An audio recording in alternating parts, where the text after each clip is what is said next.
I was arrested and convicted for attempted murder of a police officer. My gun was not the one that actually injured the police officer. Yet Jose Saldana, who used to rob banks, paid a 38-year price for the shotgun blast from an accomplice that hit a Harlem cop's face in 1979. He completely lost one eye. In prison, Saldana started a program called A Challenge to Change and deeply impressed Rosa, his childhood friend from Spanish Harlem. And I did see a change in him. He was a completely different person than back in the day. Rosa married Saldana nearly 20 years ago when he was still behind bars. That's who I wanted to be with. Rosa's husband was rejected 4 times by the parole board until a new commissioner named Carol Shapiro became the lead on his case the 5th time around in 2017. There should be a litmus test of people on the parole board is can they look beyond the initial crime? Can they look beyond the politics? Shapiro caught heat in 2018 when she pushed for the release of Herman Bell, then 70. He was a member of the Black Liberation Army who had spent 45 years in prison for the double police assassination of NYPD officers Joseph Piagentini and Waverly Jones in 1971.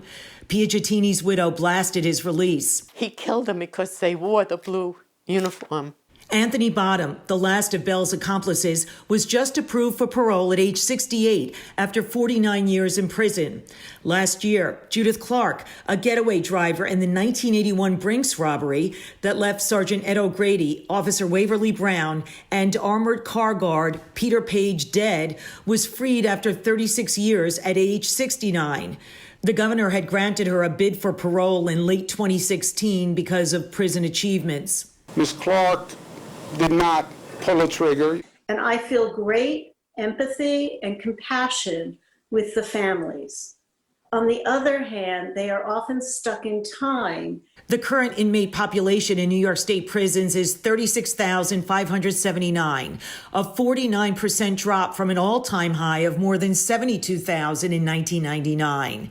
23% of inmates are over age 50. We're at the Queensboro Correctional Facility, where 60-year-old Leonard Carter was being transitioned out of state prison after doing 25 years behind bars on a Brooklyn murder conviction.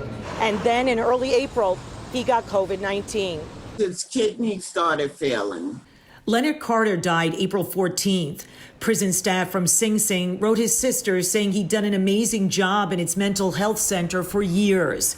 The captain at the Queens jail said Carter showed fortitude on his way to the hospital. I want you to know that your brother walked out of here on his own 2 feet. Jose Saldana, who now directs a group called RAP, Release Aging People in Prison, said the state needs to show more mercy to one-time violent offenders who are now senior citizens. Vengeance should not have a part in justice.